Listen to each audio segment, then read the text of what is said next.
And happy Victory Monday here on this edition here of the post-game show of the Mass Steel podcast. With, of course, yours truly, hosted on deck, Charles the Prodigy Richey. Right now, final score is Pittsburgh Steelers escape with a win tonight. They win this game 26-16. First game of the season.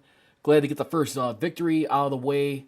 If you guys remember what I was saying earlier, Mike Tomlin basically going into this game when opening up on the road, he was 3-4-1. He now improves to 4-4-1, and then 8-5-1 overall as head coach with the Steelers under Mike Tomlin. And they are also 3-5 starting off their season on prime time, getting their second victory to open up the season on Monday Night Football. Last time it happened was against the Washington football team.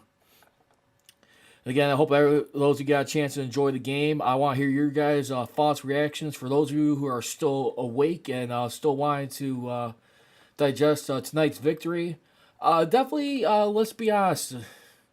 When we watch a Steelers team under Mike Tomlin, it's no surprise it's not going to come with a little bit of excitement, not necessarily drama. I know that's one thing we always want to try and put behind as a fan base. And I know a lot of people had that shoved down their throats a lot of times, but I mean, it was just beautiful to hear Ben Roethlisberger say right there. And you know what? I mean, in that post-game interview, he just sounds a little bit more vindicated right there. I believe he was talking to Maria Taylor there of ESPN after the victory right there. And, you could definitely just tell. I mean, just wanting to be back there with his teammates, having a good defense. Of course, never forgetting about the offensive line that he's always going to be having a relationship with. But just even admitting, too, that he just has, like, the young talent. You could definitely tell Ben Roethlisberger coming out there tonight. I'm not going to lie to you. I mean, my first impressions of him, seeing him throw the ball tonight, I was a little nervous. I mean, because you got to remember, too, I don't know if anyone's got a chance to watch the documentary that the Pittsburgh Steelers showed on Ben Roethlisberger. Go check it out. It's a 3-part series on YouTube called Bigger Than Ben. Definitely a great watch. I watched all 3 of the episodes on Thursday night at the end of the Chiefs-Texans game. And I got to tell you right there, definitely really details the ups and downs. I mean, they even went far back as when they lost their wide receivers coach, Daryl Drake, who passed away, I mean, in the early, like towards the end of training camp right there, the day after their preseason opener too, which I believe was a home game right there. And you can definitely tell that was like one thing that kind of like threw things off a little bit though, because he definitely opened up about how he was also just much more than football, just a religious man right there. I mean, that definitely tell. I mean, just how he connected on so many players, where it's like Juju Smith-Schuster, other teammates aside from Ben. So you can definitely tell, I mean, last year at this point in time, he was going into the season with a heavy heart. I mean, you tried having like a different wide receiver coach in that season to start off the year. I mean, who hasn't been around since 1998. I mean, in that year, and I am talking about none other for that coach of the wide receiver group. When we look at it, that was Ray Sherman, who was an intern right there. You can definitely tell like how much, like I said, Daryl Drake's presence was missed, and it was just sad to see at the end of the day how much that really did kind of carry into their season and what was about to debacle right there. Because you know what, one can make the argument as much as teammates were excited and fans were to see Ben Roethlisberger back on the field, you better darn sure believe that Daryl Drake had just as much a hand as far as like, not just for the offense, but the wide receivers group. You saw how huge he was. And when you look at who they got this year, I mean, for that group, I mean, when we look at, I believe it's Ike Hilliard is the wide receiver coach, who actually played for the New York Giants, believe it or not, and was on that Super Bowl losing team to the Ravens when we saw everything right there. And I mean, you can definitely tell. I mean, he's one guy who has some experience right there. Like Hilliard, I mean, he has 10 years experience as an assistant coach, as wide receiver coach right there. So I thought it was very good to see that happen. I mean, he also said Matt Canada in here too. And remember, Ben Roethlisberger, I mean, he was a little adamant, if you may remember last week, as far as like trying to do some sweeping jet plays right there.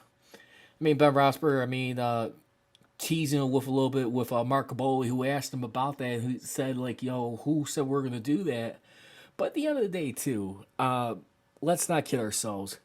I think the only biggest scare of the game when we look at it earlier on, and I felt bad for a guy like Deontay Johnson, that first drive, what I was seeing right there, I mean, you were seeing them getting beat by quick slants right there. I mean, the pass rush was definitely getting aggressive right there as time went along.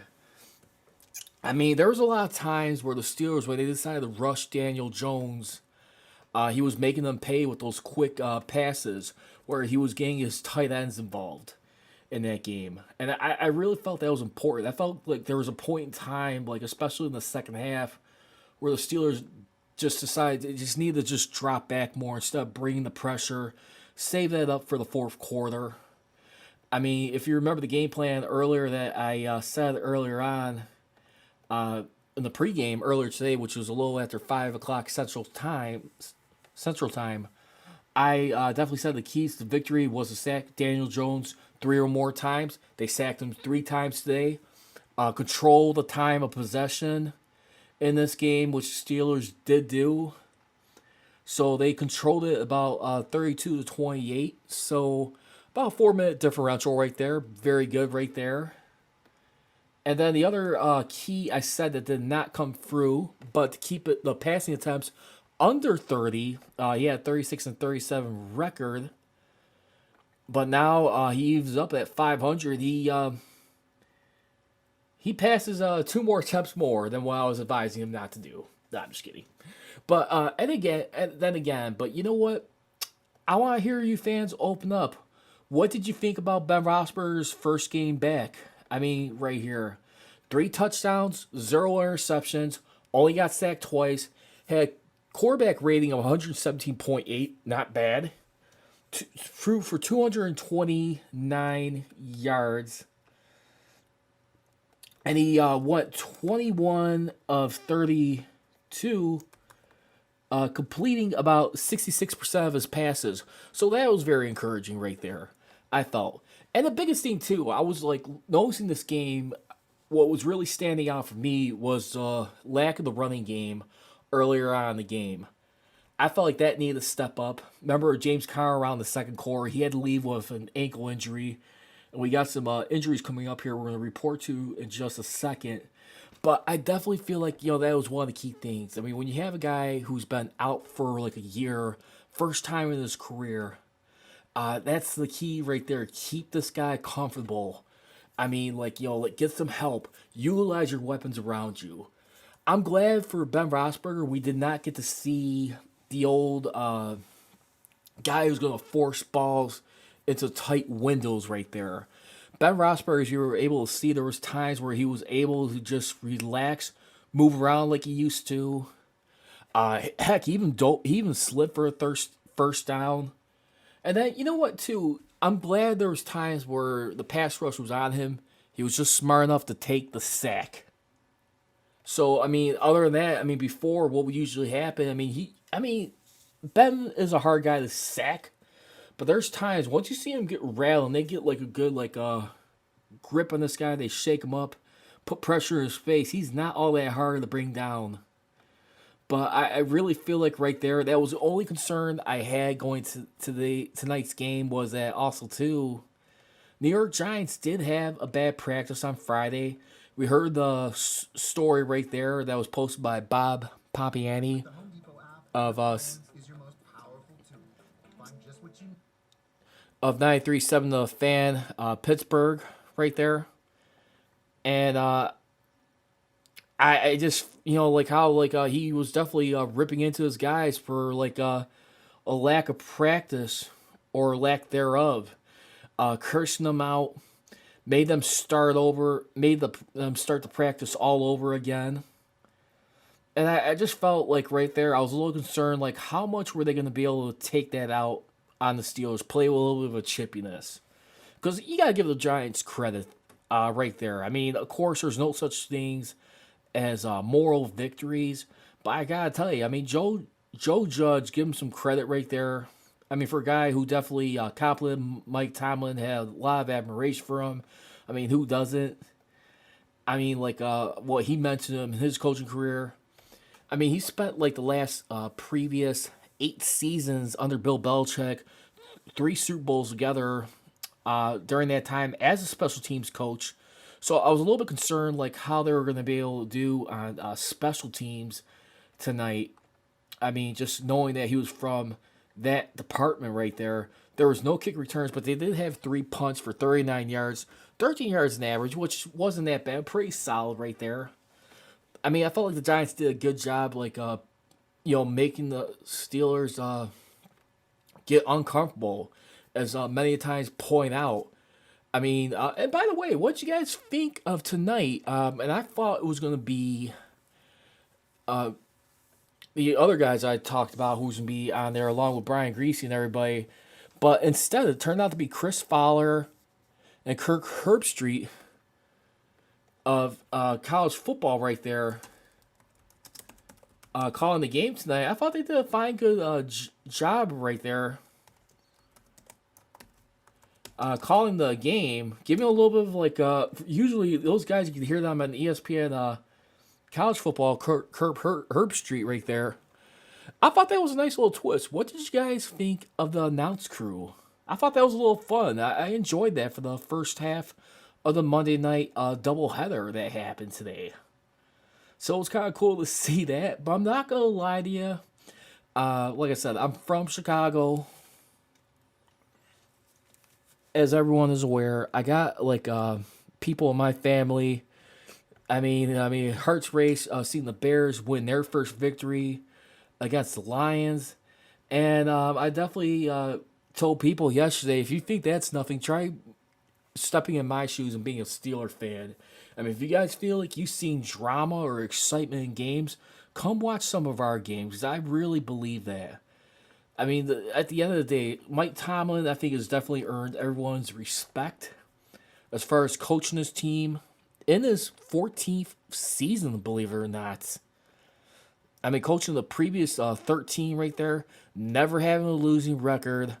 I mean, as everyone is aware, the standard is the standard with this guy.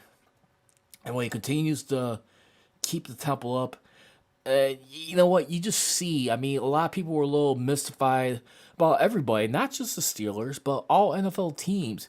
How, and especially rookies, how are people going to adapt with hardly any impersonal training, cancellation of a preseason, having to get ready by doing some increased reps in training camp, benching, maximizing, hitting the weight rooms.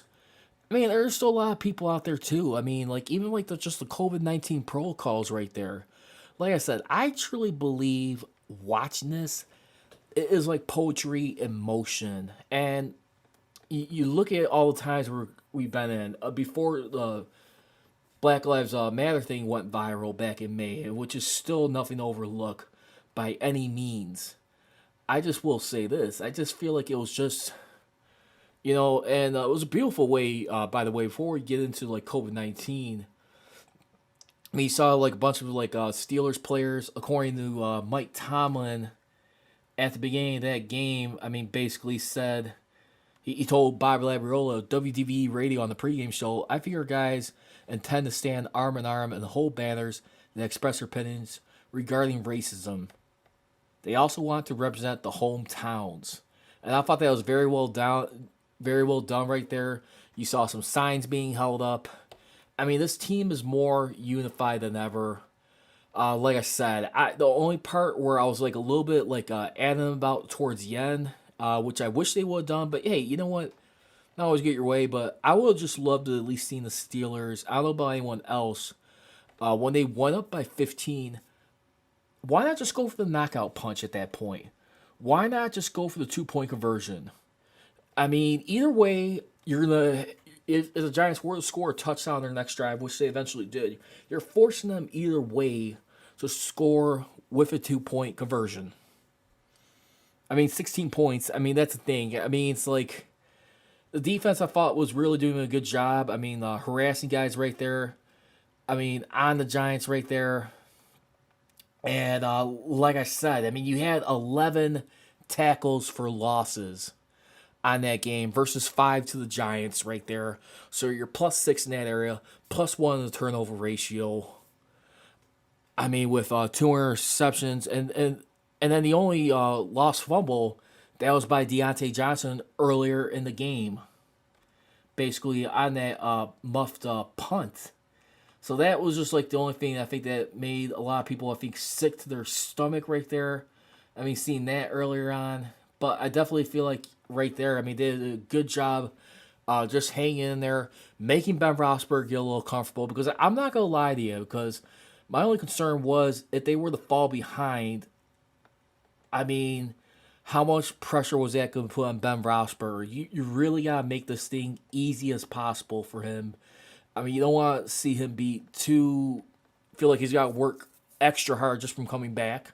I mean, obviously, I mean, he already knows the deal. He's been around a long time, but just coming off an elbow injury, a throwing elbow, that he had to have surgery on. I'm just very glad and pleased to see the Steelers help set the tempo earlier and make this guy feel more at home. And again, if you guys want to catch the live stream I'm doing on right now, following the game, this is Steelers post-game show here on the Man of Steel podcast. You can follow me on social media, on Twitter and Instagram at Prodigy Richey. You can also follow the Man of Steel podcast on Twitter at Man of Steel CGR and on Instagram at Men of Steel Nation. And if you guys want to catch the live streams going on, check out my Facebook page right now, Man of Steel Podcast, and then Instagram at Man of Steel Nation. Just give everyone a heads up. The only reason I did not stream on Instagram for the pregame show earlier today, I had dead battery on my phone. I had to charge up my phone, and plus I wanted to get everything in time for the game. So just to share everything for you guys. So real quickly, let's go ahead and get some more stuff right now. I mean, of course, I mean, you got good news, bad news. The good news is, where everyone knows, the Steelers escape with a win, 26-16. Doing a very good job taking care of the ball, winning the turnover ratio. That was definitely a big difference right there. Yeah, a couple of guys that Mike Tomlin did acknowledge after the game. He did say that Stefan Wisniewski, Peck, Zach Banner, knee, and James Conner ankle are all being evaluated. The big one to definitely look into is Zach Banner, who my heart feels for right now, because this is a guy who definitely worked his ass off all off season. Excuse me for the cursing, by the way, Facebook and Instagram. I apologize, by the way. But this is a guy who really did everything he can in his power to really win that job over Chooks Okorafor. Okay, I mean, for that right tackle position. Because I really feel like Zach Banner, he came in there with a lot of determination right there. So now you're going to have Chukwuma coming in there. And Zach Banner, hopefully, we'll find out, had a leg injury, had to be helped up by Villanueva and Wisniewski. Word is he might be out for the season. I have no idea on there, and hopefully he'll be back soon and he gets enough recovery he needs. But I'm not gonna lie to you, it's definitely one thing that it's definitely not looking pretty. He had to be carted off the field, as everyone sees, and I just really feel bad for a guy. I mean, he definitely did everything he could. Who was competing with Chooks right there, who's definitely highly motivated and highly intense and dead and hell bent on getting this job.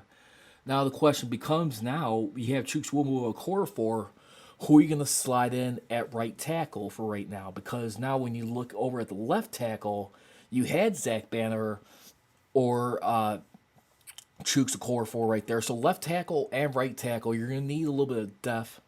Will they call up someone for the practice squad, which I imagine they would?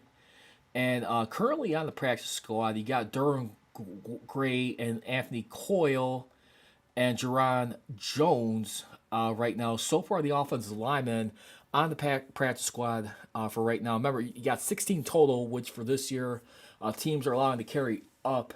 So I would expect probably a pair of those guys to be called up this year, in the next coming days or the next week or two, because depth right now is definitely proving to be extremely vital when we look at this. Because for right now, like I said, great to have a win. And then now that, we have no idea what James Conner is going to look like.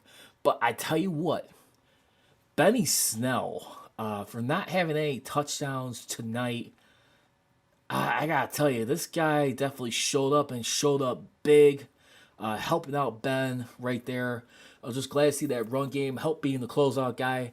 19 carries for 113 yards, 5.9 per average, nearly 6 yards per attempt. And I thought that was very vital, especially when you're trying to close out your first win of the season, get that out of the way, and be on track. But I will say this, if James Conner can get healthy, and he could find a way to return back to form, what we saw him a couple years ago. I know I'm talking what ifs, but imagine the tandem of James Conner and Benny Snell. I mean, imagine how good a 1-2 punch they will be. I mean, of course, we still got Anthony McFarland, who is the number 3 guy. I would definitely expect him for right now. I mean, as a time being, depending on how long James Conner are we going to be without him to be the number 2 guy, then you would have to imagine, too, Jalen Samuels, who's 4th in the depth chart, will be number 3 as a result. So we'll find all that out very soon. And not only that, too, speaking of which, some other guys glad to see get involved tonight. Rookies, Chase Claypool. Chase Claypool making a nice sideline grab right there. I mean, finally got like that size that you last had in Martavis Bryant and Plaxico Burress back in the day. Get to really see like how good this guy could come up with, and what he could do as far as being like the Steelers' high pick for this season, their opening pick to start off the 2020 draft. And I just feel like for right now, like I said, awesome victory, but definitely got to hold our breaths right now, see like what the future's gonna hold for Banner as it relates to this season. So, but then again, too, I mean, when you have no preseason, I guess you are gonna run into this at the end of the day. Unfortunately, you're gonna run into these situations. Like I said, I know I'm saying the obvious, but at the end of the day, you're gonna be having a lot of scenarios where football continues to be a tough, grinding, demanding sport. It's going to come with receipts to stay healthy as possible. So let's get into some other stuff going on right here. Let's go on the game balls right now. Post-game wrap right here on the Mass Steel podcast. So for right now, as a result, with the Steelers winning this game, overall, they improved their prime time record. As a matter of fact, 88-61 all time when the Steelers play under the lights, where it's Thursday night football, Sunday night, and Monday night. And of course, the brief Saturdays they played under Chuck Noll, which neither Bill Cowher or Mike Tomlin did. They didn't have no Saturday night games. But you now go to 49-24. You match the San Francisco 49ers for the most Monday night wins all time in Monday Night Football history. And don't forget, the Steelers' next crack at trying to set the record, should the 49ers lose along the way. The Steelers' next Monday night game, I believe they are going to have one more in the season as we take a look at it. And that will be on the road against Cincinnati on December 21st. See how they will look up right there at that point in time. Should they be in playoff position at that point, trying to lock up a spot where it's wrapping up the division or securing a wild card spot, I think that will definitely be a real telling sign right there, because in the meanwhile, the 49ers, who will be playing their next Monday night game, as I'm trying to find that out right now as we look at it here. I mean, we'll find out. Let's see. It will be on December 7th when they play the Buffalo Bills, and that'll be a Monday night game in San Francisco. Definitely should be an exciting matchup right there. Josh Allen right there, and then not only that too. So week one is just about officially in the books right now. We got the Broncos and Titans game pending right now in Denver. Nice, exciting game going on right now. It is not up at 7 apiece in that contest as we look at it right there. And just give you guys an update in case any of you who are doing fantasy football right now. Derrick Henry has had 22 carries for 83 yards, average 3.6 per carry, and only one reception for 4 yards. So he's got 87 yards of scrimmage for the night, no touchdowns, off of 24 touches for the night. And you look at it right there, and Mike Vrabel trying to see if he could replicate some of the magic he had in there from last year, what made him so ferocious, having a good defense and a damn good running game.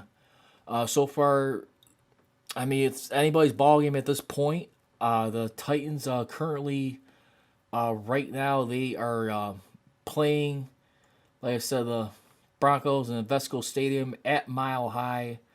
Right now, they are at the Denver 15, so they are marching. They are in the red zone right now. So definitely want to see how that happens. So don't forget, that's going to be their fourth game of the season after they have their back-to-back home openers. The next two Sundays are going to be opening up against the Denver Broncos for their home opener.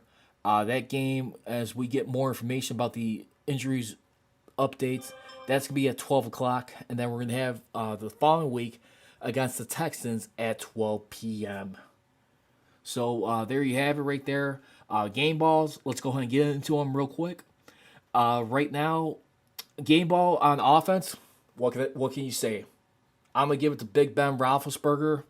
Hat trick for 3 touchdowns tonight. 0 interceptions right there. And you got to believe, I mean, definitely Ben Roethlisberger. I mean, you heard the excitement in his voice talking to Maria Taylor. Like I said, I definitely believe he is a guy who is at peace with himself coming back. He says he feels like he has nothing else to prove. I mean, you can just tell he's in a happy spot right now, just being back on the field, just missing all the time he did last year. Like I said, it was just very beautiful at least see him take care of the ball for tonight. I hope he continues that trend throughout the season, but that was good enough right there to ease into his return. And now that, just finally get his first victory since the Bengals game at the end of the 2018 finale. So he's waited almost a 2-year drought for a victory in his career as a starter. So they had to feel pretty darn good right there. Also, game ball on defense. I'm going to go ahead and give it to Vince Williams. Vince Williams had the most tackles for losses on both sides. On both teams, he had 3 total tackles for losses, 1 sack, and he had the 4th most total tackles with the Steelers with 5. And let's give credit to Bud Dupree right there, who had the huge assist, who actually tried to get a piece of Daniel Jones before he threw that interception to Moneybags Cam Hayward. No disrespect, Cam. Just saying, just my way of just saying congratulations, getting your money. Hopefully you get that ring right there for Steeler Nation. Huge play right there. I definitely felt like that was a big moment right there, stopping a drive where they're inside their 10-yard line, if I'm not mistaken. You could definitely tell the defense was gassed on there, and that's what I meant when I was saying earlier too, where I felt like the Steelers needed to lay off a little bit as far as rushing right there and just drop back in the pass coverage, because when you notice the more they were rushing him, he was able to dink and dunk, brilliant West Coast style offense right there. Get it some tight ends right there. Daniel Jones did do some jammers. I mean, quite a few times. I mean, you had Darius Slayton, 6 for 102 yards. And another thing, too, the run defense. Saquon Barkley was nowhere to be found tonight. 15 carries for 6 yards, not even a half a yard per carry. That was devastating, I think, for the Giants. That was huge right there. To shut him down the way they did, they sent a message tonight, even though it is against a losing team. I would still like to see him do that more against maybe, say, like the Texans or the Titans. But for a guy of Saquon Barkley's caliber, just think about that. Saquon Barkley is no joke in his career. I mean, obviously, he's been with a losing franchise in the Giants. He's in his third season.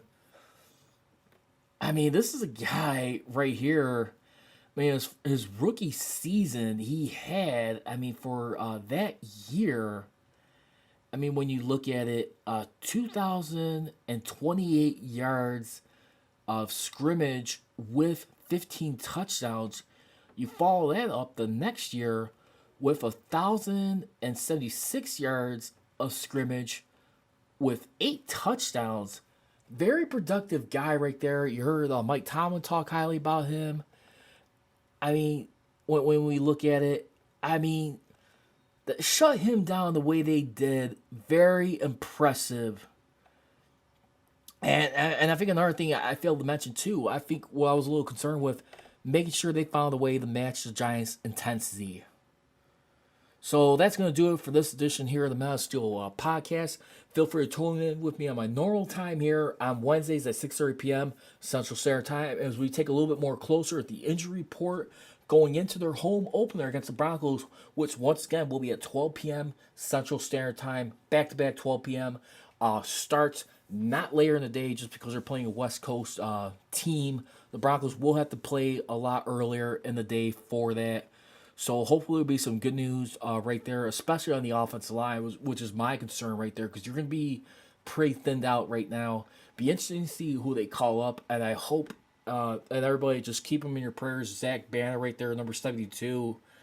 Very heartbreaking to see a guy who's really worked his tail off this offseason, and a guy who's very patient and anxious with Mike Tomlin, trying to earn that role. Just wish him all the best, and hopefully he'll be back in no time. But first and foremost, get himself in a great mental spot. So once again, you can guys follow me on social media, on Twitter and Instagram, at Prodigy Richey. For the Man of Steel podcast on Twitter, it is at Man of Steel CGR. And on Instagram, at Man of Steel Nation. As always, leave you. Don't be trolling, be rolling. Here we go, serious, here we go. I gone.